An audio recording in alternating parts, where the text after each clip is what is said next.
Hi friends, welcome back to my channel Arun academy.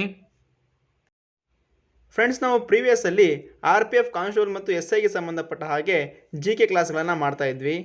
ಆ ಕ್ಲಾಸ್ಗಳನ್ನು ನನ್ನ ಪರ್ಸ್ನಲ್ ಪ್ರಾಬ್ಲಮ್ ಇರೋ ಕಾರಣದಿಂದಾಗಿ ಕಂಟಿನ್ಯೂ ಮಾಡೋಕ್ಕಾಗಿರಲಿಲ್ಲ. ಕ್ಲಾಸ್ಗಳನ್ನು ಮಾಡೋದೇ ಬಿಟ್ಬಿಟ್ಟಿದ್ದೆ. ಸೊ ಈಗ ಈ RPF ಕಾನ್ಸ್ಟೇಬಲ್ ಮತ್ತು SSC GDಗೆ ಸಂಬಂಧಪಟ್ಟ ಹಾಗೆ GK ಕ್ಲಾಸನ್ನು ಮಾಡಬೇಕು ಅಂದ್ಕೊಂಡಿದ್ದೀನಿ. ಸೊ ಇನ್ಮೇಲಿಂದ ರೆಗ್ಯುಲರ್ ಕ್ಲಾಸ್ಗಳು ಬರ್ತಾ ಇರುತ್ತೆ, ವೀಡಿಯೋಗಳು ಬರ್ತಾ ಇರುತ್ತೆ. ಸೊ ಯಾರೂ ಕೂಡ ಮಿಸ್ ಮಾಡ್ಕೊಳ್ಬೇಡಿ, ಎಲ್ಲರೂ ಕೂಡ ವೀಡಿಯೋಗಳನ್ನು ಫಾಲೋ ಮಾಡಿ. ತುಂಬಾ ಇಂಪಾರ್ಟೆಂಟ್ ಆಗಿರೋಂಥ ಕ್ವಶನ್ಗಳನ್ನು ಇಲ್ಲಿ ಡಿಸ್ಕಸ್ ಮಾಡಲಾಗುತ್ತೆ. ಹಾಗೆ ನೀವೇನಾದರೂ ನಮ್ಮ ಚಾನಲ್ಗೆ ಹೊಸಬರಾಗಿದ್ದರೆ ನಮ್ಮ ಚಾನಲ್ನ ಸಬ್ಸ್ಕ್ರೈಬ್ ಮಾಡ್ಕೊಳ್ಳಿ, ಹಾಗೆ ವಿಡಿಯೋನ ಕೊನೆವರೆಗೂ ನೋಡಿ. ಬನ್ನಿ ವಿಡಿಯೋನ ಸ್ಟಾರ್ಟ್ ಮಾಡೋಣ. ಮೊದಲನೇ ಪ್ರಶ್ನೆ, ಮೆಂಡಲೀವ್ ಅವರು ತಮ್ಮ ಕೆಲಸ ಪ್ರಾರಂಭಿಸಿದಾಗ ಆಗಿನ ಸಮಯದಲ್ಲಿ ಎಷ್ಟು ಧಾತುಗಳು ತಿಳಿದಿದ್ದವು? ಆಪ್ಷನ್ಗಳನ್ನು ನೋಡಿ. Option A 36, option B 29, option C 63, option D 72. ಇದಕ್ಕೆ ರೈಟ್ ಆನ್ಸರ್ ಆಪ್ಷನ್ ಸಿ 63. ನೋಡಿ, ಸೈನ್ಸ್ನಲ್ಲಿ ಆವರ್ತ ಕೋಷ್ಟಕ ಅಥವಾ ಪೀರಿಯಾಡಿಕ್ ಟೇಬಲನ್ನು ಹೇಗೆ ಮಾಡಲಾಯಿತು ಅಂದರೆ, ಇದನ್ನು ಮೊದಲ ಬಾರಿಗೆ ಧಾತುಗಳ ವರ್ಗೀಕರಣ ಪ್ರಯತ್ನ ಮಾಡಿದವರು ಡೋಬರೈನರ್.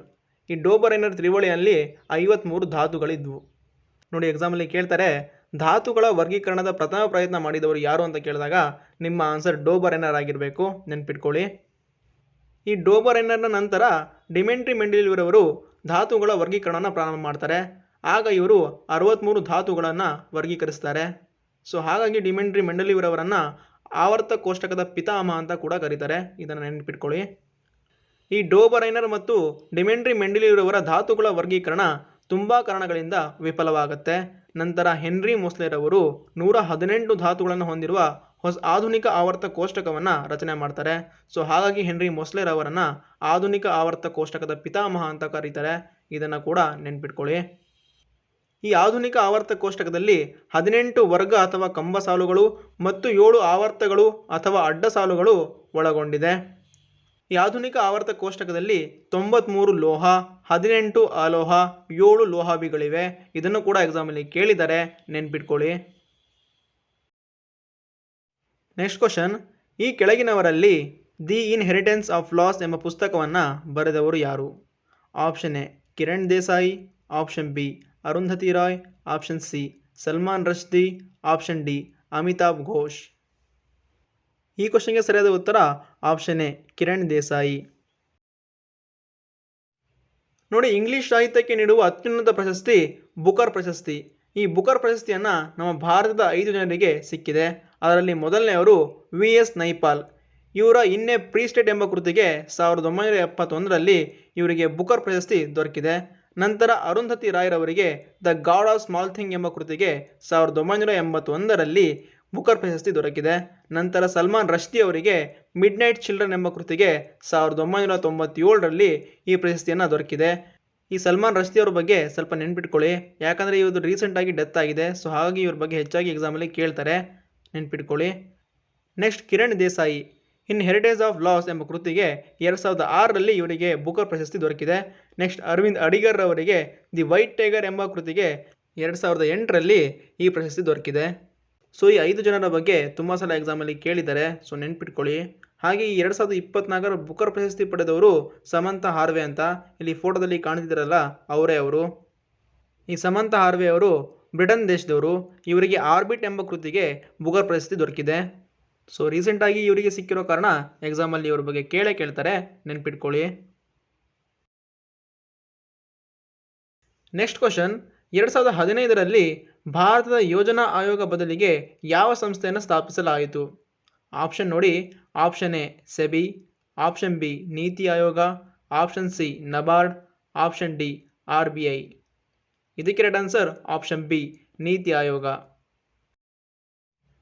ನೋಡಿ, ಈ ಯೋಜನಾ ಆಯೋಗದ ಬಗ್ಗೆ ನೋಡೋದಾದರೆ ಇದು 1950ರಲ್ಲಿ ಸ್ಥಾಪಿಸಲಾಗತ್ತೆ. ಇದೊಂದು ಸಂವಿಧಾನೇತರ ಸಂಸ್ಥೆ.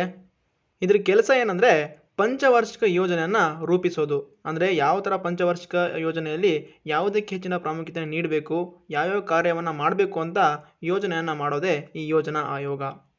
ಈ ಯೋಜನಾ ಆಯೋಗದ ಅಧ್ಯಕ್ಷರು ಯಾವಾಗಲೂ ಪ್ರಧಾನಮಂತ್ರಿ ಆಗಿರ್ತಾರೆ. ನರೇಂದ್ರ ಮೋದಿರವರು ಪ್ರಧಾನಮಂತ್ರಿ ಆದಾಗ 2015ರಲ್ಲಿ ಈ ಯೋಜನಾ ಆಯೋಗವನ್ನು ರದ್ದುಪಡಿಸ್ತಾರೆ. ಈ ಯೋಜನಾ ಆಯೋಗದ ಬದಲಾಗಿ ನೀತಿ ಆಯೋಗವನ್ನು ಪ್ರಾರಂಭ ಮಾಡ್ತಾರೆ. ಸೊ ಎಕ್ಸಾಮಲ್ಲಿ ನೀತಿ ಆಯೋಗ ಯಾವಾಗ ಪ್ರಾರಂಭಗೊಂಡಿತು ಅಂತ ಕ್ವಶನ್ ಕೇಳಿದಾಗ 2015 ನಿಮ್ಮ ಆನ್ಸರ್ ಆಗಿರಬೇಕು, ನೆನ್ಪಿಟ್ಕೊಳ್ಳಿ. ಹಾಗೆ ಈ ಯೋಜನಾ ಆಯೋಗ ಜಾರಿಯಲ್ಲಿದ್ದಾಗ ಇದನ್ನು ನಿಯಂತ್ರಣ ಮಾಡೋಕ್ಕೆ 1952ರಲ್ಲಿ NDC ಅಂದರೆ ನ್ಯಾಷನಲ್ ಡೆವಲಪ್ಮೆಂಟ್ ಕೌನ್ಸಿಲನ್ನು ಸ್ಥಾಪಿಸಲಾಯಿತು.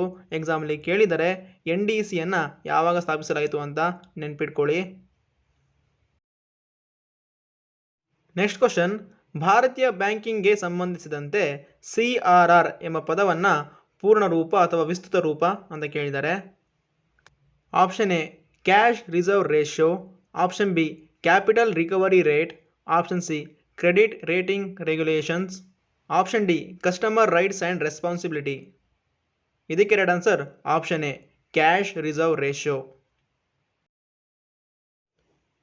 ನೋಡಿ, CRR ಅಂದರೆ ಕ್ಯಾಶ್ ರಿಸರ್ವ್ ರೇಷಿಯೋ ಅಂತ, ಕನ್ನಡದಲ್ಲಿ ನಗದು ಮೀಸಲು ಅನುಪಾತ ಅಂತ ಕರೀತಾರೆ. ಇದೇನೆಂದರೆ ವಾಣಿಜ್ಯ ಬ್ಯಾಂಕ್ಗಳು ತಮ್ಮ ಒಟ್ಟು ಠೇವಣಿಯ ಮೀಸಲು ಇಡಲು ಅಗತ್ಯವಿರುವ ನಿರ್ದಿಷ್ಟ ಭಾಗವನ್ನು RBIನಲ್ಲಿ ನಗದು ಪ್ರಮಾಣದಲ್ಲಿ ಇಡಬೇಕು. ಹೀಗ್ಯಾಕೆ ಠೇವಣಿಯನ್ನು RBIನಲ್ಲಿ ಇಡಬೇಕು ಅಂದರೆ, ಒಂದು ವೇಳೆ ವಾಣಿಜ್ಯ ಬ್ಯಾಂಕು ದಿವಾಳಿ ಆದರೆ ಆ ಬ್ಯಾಂಕಿಗೆ RBI ಸಹಾಯ ಮಾಡಬೇಕು ಅಲ್ವಾ. ಸೊ ಹಾಗಾಗಿ ಈ ಕ್ಯಾಶ್ ರಿಸರ್ವ್ ರೇಷಿಯೋನ ಎಲ್ಲ ವಾಣಿಜ್ಯ ಬ್ಯಾಂಕ್ಗಳು RBIನಲ್ಲಿ ಠೇವಣಿಯನ್ನು ಇಡಬೇಕಾಗತ್ತೆ. ಸೊ ಈಗ ಪ್ರಸ್ತುತ CRR ಅಥವಾ ಕ್ಯಾಶ್ ರಿಸರ್ವ್ ರೇಷಿಯೋ 4.5% ಇದೆ. ಹಾಗೆ ರೆಪೋ ರೇಟ್ ಅಂದರೆ ವಾಣಿಜ್ಯ ಬ್ಯಾಂಕ್ಗಳು RBIನಿಂದ ತಂದ ಸಾಲದ ಮೇಲೆ RBI ವಿಧಿಸುವ ಬಡ್ಡಿ ದರವನ್ನು ರೆಪೋ ದರ ಅಂತ ಕರೀತಾರೆ.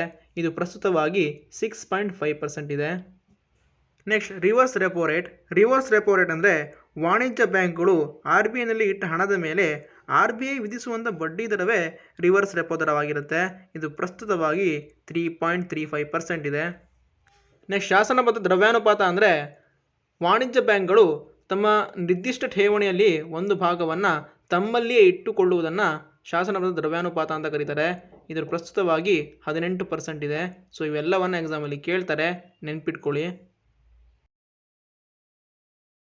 ನೆಕ್ಸ್ಟ್ ಕ್ವಶನ್, ಭಾರತದ ಅತ್ಯುನ್ನತ ನಾಗರಿಕ ಗೌರವವಾದ ಭಾರತ ರತ್ನವನ್ನು ಪಡೆದ ಮೊದಲ ಗಾಯಕ ಯಾರು? Option A Zakir Hussain, option B AR Rahman, option C Alla Rakha, option D MS Subbalakshmi. ಇದಕ್ಕೆ right answer option D MS Subbalakshmi. ನೋಡಿ, MS ಸುಬ್ಬಲಕ್ಷ್ಮಿರವರು ತಮಿಳುನಾಡಿನ ಮಥುರೈ ಕರ್ನಾಟಿಕ್ ಗಾಯಕಿಯಾಗಿದ್ದಾರೆ. ಈ MS ಸುಬ್ಬಲಕ್ಷ್ಮಿರವರಿಗೆ ಗಾಯನದಲ್ಲಿ 1998ರಲ್ಲಿ ಭಾರತ ರತ್ನ ಪ್ರಶಸ್ತಿ ನೀಡಿ ಗೌರವಿಸಲಾಗಿದೆ. ಸೊ ಹಾಗಾಗಿ ಇವರು ಗಾಯನದಲ್ಲಿ ಪ್ರಶಸ್ತಿ ಪಡೆದ ಮೊದಲ ವ್ಯಕ್ತಿಯಾಗಿದ್ದಾರೆ, ನೆನ್ಪಿಟ್ಕೊಳ್ಳಿ. ಹಾಗೆ ಒಂದು ವೇಳೆ ಜನರಲ್ ಆಗಿ ಭಾರತ ರತ್ನ ಪ್ರಶಸ್ತಿ ಪಡೆದ ಮೊದಲಿಗರು ಯಾರು ಅಂತ ಕೇಳಿದಾಗ ಸಿ ರಾಜಗೋಪಾಲಾಚಾರಿ, CV ರಾಮನ್ ಮತ್ತು ಡಾಕ್ಟರ್ S ರಾಧಾಕೃಷ್ಣನ್ ಅವರಿಗೆ ಈ ಪ್ರಶಸ್ತಿಯನ್ನು ಮೊದಲ ಬಾರಿಗೆ ನೀಡಲಾಗಿದೆ, ನೆನ್ಪಿಟ್ಕೊಳ್ಳಿ. ಈಗ 2024ರಲ್ಲಿ ಈ ಪ್ರಶಸ್ತಿಯನ್ನು 5 ಜನರಿಗೆ ನೀಡಿದ್ದಾರೆ. ಅದರಲ್ಲಿ ಮೊದಲನೆಯವರು ಕರ್ಪೂರಿ ಲಾಲ್ ಠಾಕೂರ್, ಇವರು ಬಿಹಾರದ ಮಾಜಿ ಮುಖ್ಯಮಂತ್ರಿ ಆಗಿದ್ದರು. ನಂತರ ಲಾಲ್ ಕೃಷ್ಣ ಅಡ್ವಾಣಿ, ಭಾರತದ ಜನತಾ ಪಕ್ಷ ಹಿರಿಯ ನಾಯಕರಾಗಿದ್ದರು.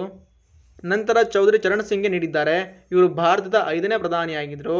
ಅವರ ನಂತರ PV ನರಸಿಂಹ ರಾವ್ರಿಗೂ ಕೂಡ ನೀಡಿದ್ದಾರೆ, ಇವರು ಭಾರತದ 10ನೇ ಪ್ರಧಾನಮಂತ್ರಿಯಾಗಿದ್ದರು.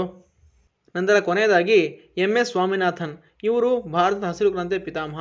ಇವರ ಡೆತ್ ರೀಸೆಂಟಾಗಿ ಆಗಿರೋದ್ರಿಂದ MS ಸ್ವಾಮಿನಾಥನ್ ಅವ್ರ ಬಗ್ಗೆ ತುಂಬ ಎಕ್ಸಾಮಲ್ಲಿ ಕೇಳ್ತಾರೆ, ನೆನ್ಪಿಟ್ಕೊಳ್ಳಿ. ಹಾಗೆ 2024ರ ಭಾರತ ರತ್ನ ಪ್ರಶಸ್ತಿ ಪಡೆದ ಈ 5 ಜನರ ಬಗ್ಗೆ ನೆನ್ಪಿಟ್ಕೊಳ್ಳಿ, ಎಕ್ಸಾಮಲ್ಲಿ ಕೇಳ್ತಾರೆ. ನೆಕ್ಸ್ಟ್ ಕ್ವಶನ್, ಖಾಲ್ಸಾ ಪರಿಕಲ್ಪನೆ ನೀಡಿದವರು ಯಾರು? Option A Guru Angad, option B Guru Nanak, option C Guru Ramdas, option D Guru Gobind Singh. ಇದಕ್ಕೆ right answer option D Guru Gobind Singh. ನೋಡಿ, ಸಿಖ್ ಧರ್ಮದ ಬಗ್ಗೆ ನೋಡೋದಾದರೆ ಸಿಖ್ ಧರ್ಮದ ಸ್ಥಾಪಕ ಗುರು ನಾನಕ್ ಅವರ ಆಗಮನದಿಂದ ಸಿಖ್ ಧರ್ಮ ಹುಟ್ಟಿಕೊಂಡಿತು. ಈ ಸಿಖ್ ಧರ್ಮದ ಪವಿತ್ರ ಗ್ರಂಥ ಗುರು ಗ್ರಂಥ ಸಾಹೇಬ. ಈ ಸಿಖ್ ಧರ್ಮದ ಲಿಪಿಯನ್ನು ಗುರುಮುಖಿ ಲಿಪಿ ಅಂತ ಕರೀತಾರೆ. ಈ ಸಿಖ್ ಧರ್ಮದಲ್ಲಿ ಪ್ರಮುಖರಾಗಿ 10 ಗುರುಗಳು ಬರ್ತಾರೆ. ಅದರಲ್ಲಿ ಮೊದಲನೇ ಗುರು ನಾನಕ್. ಈ ಗುರು ನಾನಕ್ರವರು ಸಿಖ್ ಧರ್ಮದ ಸ್ಥಾಪಕರಾಗಿದ್ದಾರೆ. ನೆಕ್ಸ್ಟ್ ಎರಡನೇ ಗುರು ಅಂಗದ್, ಗುರುಮುಖಿ ಲಿಪಿಯನ್ನು ಇವರು ನೀಡ್ತಾರೆ. ನೆಕ್ಸ್ಟ್ ಮೂರನೇದಾಗಿ ಗುರು ಅಮರ್ದಾಸ್. ನಂತರ 4ನೇಯವರು ಗುರು ರಾಮದಾಸ್. ಈ ಗುರು ರಾಮದಾಸ್ ಅವರು ಸ್ವರ್ಣ ಮಂದಿರವನ್ನು ಕಟ್ಟಲು ಪ್ರಾರಂಭಿಸ್ತಾರೆ. ನಂತರ 5ನೇ ಗುರು ಅರ್ಜುನ್ ದೇವ್ರವರು ಸ್ವರ್ಣ ಮಂದಿರವನ್ನು ಪೂರ್ಣಗೊಳಿಸ್ತಾರೆ ಮತ್ತು ಗುರು ಗ್ರಂಥ ಸಾಹೇಬವನ್ನು ರಚನೆ ಮಾಡ್ತಾರೆ. ಇವರ ನಂತರ ಬರುವಂಥ ಗುರುಗಳು ಅಷ್ಟು ಇಂಪಾರ್ಟೆಂಟ್ ಆಗಿ ಎಕ್ಸಾಮಲ್ಲಿ ಕೇಳೋದಿಲ್ಲ. 10ನೇ ಗುರು ಗೋವಿಂದ ಸಿಂಗ್ ರವರ ಬಗ್ಗೆ ಕೇಳ್ತಾರೆ. ಈ ಗೋವಿಂದ ಸಿಂಗ್ ರವರು ಕೊನೆಯ ಗುರು ಆಗಿರ್ತಾರೆ. ಇವರು ಖಾಲ್ಸಾ ಎಂಬ ಸೈನ್ಯವನ್ನು ರಚನೆ ಮಾಡಿರ್ತಾರೆ. ಇವೆಲ್ಲ ಪಾಯಿಂಟ್ಗಳನ್ನು ನೆನ್ಪಿಟ್ಕೊಳ್ಳಿ. ನೆಕ್ಸ್ಟ್ ಕ್ವಶನ್, ಇಂದಿರಾ ಗಾಂಧಿ ಸಮಾಧಿ ಸ್ಥಳವನ್ನು ಏನೆಂದು ಕರೆಯುತ್ತಾರೆ? Option A Shakti Sthal, option B Shantivan, option C Rajghat, option D Veerbhoomi. ಇದಕ್ಕೆ right answer option A Shakti Sthal. ನೋಡಿ, ಪ್ರಮುಖ ರಾಜಕೀಯ ನಾಯಕರುಗಳ ಸಮಾಧಿ ಸ್ಥಳಗಳ ಹೆಸರು: ಮಹಾತ್ಮ ಗಾಂಧಿ ರಾಜ್ಘಡ್, ಜವಾಹರ್ಲಾಲ್ ನೆಹರು ಶಾಂತಿವನ್, ಲಾಲ್ ಬಹದ್ದೂರ್ ಶಾಸ್ತ್ರಿ ವಿಜಯ್ ಘಾಟ್, ಇಂದಿರಾ ಗಾಂಧಿ ಶಕ್ತಿ ಸ್ಥಳ, ಅಟಲ್ ಬಿಹಾರಿ ವಾಜಪೇಯಿ ಸದೈವ್ ಅಟಲ್, ರಾಜೀವ್ ಗಾಂಧಿ ವೀರಭೂಮಿ, BR ಅಂಬೇಡ್ಕರ್ ಚೈತ್ಯಭೂಮಿ, ಗ್ಯಾನಿ ಜೈಲ್ ಸಿಂಗ್ ಏಕತಾ ಸ್ಥಳ, ಚೌಧರಿ ಚರಣ್ ಸಿಂಗ್ ಕಿಸಾನ್ಗಢ್, ಶಂಕರ್ ದಯಾಳ್ ಶರ್ಮಾ ಕರ್ಮಭೂಮಿ. ಇವೆಲ್ಲ ಇಂಪಾರ್ಟೆಂಟ್ ರಾಜಕೀಯ ನಾಯಕರುಗಳ ಸಮಾಧಿಯ ಹೆಸರುಗಳು. ಎಕ್ಸಾಮಲ್ಲಿ ಇವುಗಳ ಮೇಲೆ ಒಂದು ಕ್ವಶನ್ ಇದ್ದೇ ಇರುತ್ತೆ, ಸೊ ನೋಡ್ಕೊಳ್ಳಿ. ನೆಕ್ಸ್ಟ್ ಕ್ವಶನ್, ಕೇಂದ್ರ ಮತ್ತು ರಾಜ್ಯಗಳ ನಡುವೆ ತೆರಿಗೆ ಹಂಚಿಕೆ ಮಾಡುವವರು ಯಾರು? ಆಪ್ಷನ್ ಎ ಸಂಸತ್ತು, ಆಪ್ಷನ್ ಬಿ ರಾಷ್ಟ್ರಪತಿ, ಆಪ್ಷನ್ ಸಿ ಚುನಾವಣಾ ಆಯೋಗ, ಆಪ್ಷನ್ ಡಿ ಕೇಂದ್ರ ಹಣಕಾಸು ಆಯೋಗ. ಇದಕ್ಕೆ ರೈಟ್ ಆನ್ಸರ್ ಆಪ್ಷನ್ ಡಿ ಕೇಂದ್ರ ಹಣಕಾಸು ಆಯೋಗ. ನೋಡಿ, ಕೇಂದ್ರ ಹಣಕಾಸು ಆಯೋಗದ ಬಗ್ಗೆ ನೋಡೋದಾದರೆ ಇದು ಸ್ಥಾಪನೆಯಾಗಿದ್ದು 1951 ನವೆಂಬರ್ 22ರಂದು. ಇದು ನಮ್ಮ ಭಾರತ ಸಂವಿಧಾನದ 12ನೇ ಭಾಗ 280ನೇ ವಿಧಿಯಲ್ಲಿ ಕೇಂದ್ರ ಹಣಕಾಸು ಆಯೋಗದ ರಚನಾ ಬಗ್ಗೆ ಹೇಳುತ್ತೆ. ಈ ಕೇಂದ್ರ ಹಣಕಾಸು ಆಯೋಗದ ಕೇಂದ್ರ ಕಚೇರಿ ನವದೆಹಲಿಯಲ್ಲಿದೆ. ಈ ಆಯೋಗದಲ್ಲಿ ಒಬ್ಬರು ಅಧ್ಯಕ್ಷರು ಮತ್ತು 4 ಜನ ಸದಸ್ಯರು ಇರ್ತಾರೆ. ಈ ಅಧ್ಯಕ್ಷರು ಮತ್ತು ಸದಸ್ಯರನ್ನು ನೇಮಕ ಮಾಡೋರು ರಾಷ್ಟ್ರಪತಿಗಳು. ಹಾಗೆ ಪ್ರಮಾಣ ವಚನ ಬೋಧಿಸುವವರು ಕೂಡ ರಾಷ್ಟ್ರಪತಿಗಳು. ಇವರು ರಾಜೀನಾಮೆಯನ್ನು ರಾಷ್ಟ್ರಪತಿಗೆ ನೀಡಬೇಕು ಮತ್ತು ಇವರ ಅಧಿಕಾರಾವಧಿ 5 ವರ್ಷ. ಇವೆಲ್ಲ ಪಾಯಿಂಟ್ಗಳನ್ನು ನೆನ್ಪಿಟ್ಕೊಳ್ಳಿ. Next question, Khelo India youth game 2024 ಎಲ್ಲಿ ನಡೆಸಲಾಯಿತು? Option A Tamil Nadu, option B Odisha, option C Gujarat, option D Madhya Pradesh. ಇದಕ್ಕೆ right answer option A Tamil Nadu.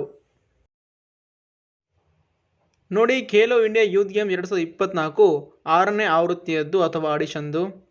ಈ ಖೇಲೋ ಇಂಡಿಯಾ ಯೂತ್ ಗೇಮ್ 2024 ತಮಿಳುನಾಡಿನಲ್ಲಿ ನಡೆಸಲಾಯಿತು. ಇದರ ಉದ್ಘಾಟನೆಯನ್ನು ನರೇಂದ್ರ ಮೋದಿ ಪ್ರಧಾನಮಂತ್ರಿಯವರು ಮಾಡ್ತಾರೆ. ಈ ಖೇಲೋ ಇಂಡಿಯಾ ಯೂತ್ ಗೇಮ್ಸ್ನಲ್ಲಿ ಅತಿ ಹೆಚ್ಚು ಪದಕ ಪಡೆದ ರಾಜ್ಯ ಮಹಾರಾಷ್ಟ್ರ, ನಂತರ ತಮಿಳುನಾಡು, ನಂತರ ಹರಿಯಾಣ. ಇದು ಖೇಲೋ ಇಂಡಿಯಾ ಯೂತ್ ಗೇಮ್ಗೆ ಸಂಬಂಧಪಟ್ಟ ಹಾಗೆ. ಇನ್ನೊಂದಿದೆ ಖೇಲೋ ಇಂಡಿಯಾ ಯೂನಿವರ್ಸಿಟಿ ಗೇಮ್ ಅಂತ. ಇದನ್ನು 2024ರಲ್ಲಿ ಅಸ್ಸಾಂನಲ್ಲಿ ನಡೆಸಲಾಯಿತು. ಇದು 4ನೇ ಆವೃತ್ತಿಯಾಗಿದೆ. ಈ ಖೇಲೋ ಇಂಡಿಯಾ ಯೂನಿವರ್ಸಿಟಿ ಗೇಮ್ 2024ರಲ್ಲಿ ಚಂಡೀಗಢ ವಿಶ್ವವಿದ್ಯಾನಿಲಯ ಪ್ರಥಮ ಸ್ಥಾನವನ್ನು ಪಡ್ಕೊಳ್ಳುತ್ತೆ. ಈ ಚಂಡೀಗಢ ವಿಶ್ವವಿದ್ಯಾನಿಲಯ 32 ಚಿನ್ನದ ಪದಕ, 18 ಬೆಳ್ಳಿ ಪದಕ ಮತ್ತು 21 ಕಂಚಿನ ಪದಕವನ್ನು ಪಡೆದು ಒಟ್ಟು 71 ಪದಕವನ್ನು ಗೆದ್ದು ಪ್ರಥಮ ಸ್ಥಾನವನ್ನು ಪಡ್ಕೊಳ್ಳುತ್ತೆ. ಸೊ ಎಲ್ಲ ಪಾಯಿಂಟ್ಗಳನ್ನು ನೀವು ನೆನ್ಪಿಟ್ಕೊಳ್ಬೇಕಾಗತ್ತೆ. ಇವೆಲ್ಲ ಕರೆಂಟ್ ಅಫೇರ್ಗೆ ಸಂಬಂಧಪಟ್ಟ ಹಾಗೆ ಕ್ವಶನ್ಗಳು ಎಕ್ಸಾಮಲ್ಲಿ ಕೇಳ್ತಾರೆ, ನೆನ್ಪಿಟ್ಕೊಳ್ಳಿ. ನೆಕ್ಸ್ಟ್ ಕ್ವಶನ್, ಕೆಳಗಿನವರಲ್ಲಿ ಯಾವ ವಿದೇಶಿ ಪ್ರಯಾಣಿಕ ಮೊದಲು ಭಾರತಕ್ಕೆ ಭೇಟಿ ನೀಡಿದರು? Option A Hiuen Tsang, option B Fahien, option C Niccolo Conti, option D Megasthenes. ಈ ಕ್ವಶನ್ಗೆ ಆನ್ಸರ್ನ ನೀವು ಕಮೆಂಟ್ ಮಾಡಿ. ಯಾರು ಕಮೆಂಟ್ ಸರಿಯಾಗಿರುತ್ತೆ ಅವ್ರಿಗೆ ನಾನು ರಿಪ್ಲೈ ಕೊಡ್ತೀನಿ. ಹಾಗೆ ನಿಮಗೆ RPF ಕಾನ್ಸ್ಟೇಬಲ್ ಮತ್ತು SIಗೆ ಸಂಬಂಧಪಟ್ಟ ಹಾಗೆ ಇಂಪಾರ್ಟೆಂಟ್ ಕ್ವಶನ್ಗಳ PDF ಬೇಕು ಅಂದರೆ ನಮ್ಮ ಟೆಲಿಗ್ರಾಮ್ ಚಾನಲ್ಗೆ ಜಾಯ್ನ್ ಆಗಿ. ಟೆಲಿಗ್ರಾಮ್ ಚಾನಲ್ ಲಿಂಕನ್ನು ಡಿಸ್ಕ್ರಿಪ್ಷನಲ್ಲಿ ಕೊಟ್ಟಿರ್ತೀನಿ, ಜಾಯ್ನ್ ಆಗಿ. ಮತ್ತು ಇನ್ಮೇಲಿಂದ ರೆಗ್ಯುಲರ್ ಕ್ಲಾಸ್ಗಳು GKಗೆ ಸಂಬಂಧಪಟ್ಟ ಹಾಗೆ ಮಾಡ್ತೀನಿ. ಸೊ ಯಾರೂ ಕೂಡ ವಿಡಿಯೋಗಳನ್ನು ಮಿಸ್ ಮಾಡ್ಕೊಳ್ಬೇಡಿ, ಎಲ್ಲರೂ ನೋಡಿ. ಹಾಗೆ ಈ ವಿಡಿಯೋ ನಿಮಗೆ ಇಷ್ಟ ಆಗಿದ್ರೆ ಲೈಕ್, ಶೇರ್, ಸಬ್ಸ್ಕ್ರೈಬ್ ಮಾಡಿ. Thank you.